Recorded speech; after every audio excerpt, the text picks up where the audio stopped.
I grew up in a home in which it was surrounded by juniper bushes, and particularly in our front yard. And those things were a pain. Like, we lost tennis balls, basketballs, soccer balls, like you name it. Like, those bushes were like an abyss.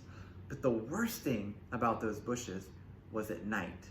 When I would get dropped off in front of our house and it was dark, I was scared to death to walk past those things up the driveway to the front door. Like, I was convinced someone was gonna jump out of those bushes and get me. But there was one way that would change. If someone was with me, all of a sudden my fear dissipated. Like, I just needed to be reminded that I wasn't alone.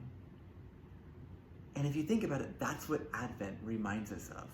Advent reminds us that we are not alone, that indeed Christ has put on flesh and he has dwelt with us, and he has given us the gift of his ongoing presence.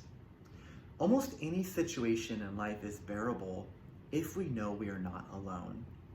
And so this Advent season is so important for us to realize this reality. So I'm going to read John 1:14, and then we're going to go to another passage in John. John 1:14 says this: "The Word became flesh and dwelt among us.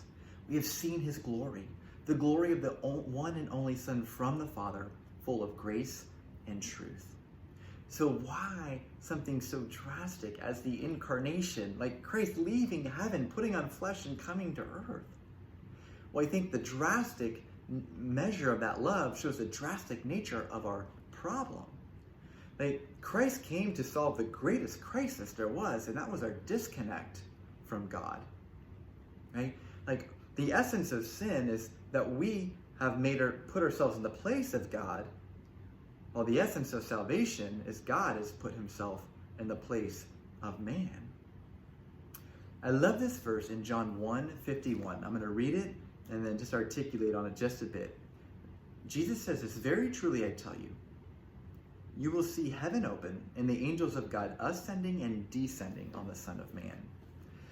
And I love this picture because this speaks of Jesus' deity and his humanity. So this ladder, this link between heaven and earth, right? So Jesus, fully God, like, our situation was so dire, like we needed someone outside of this world to come be with us and rescue us.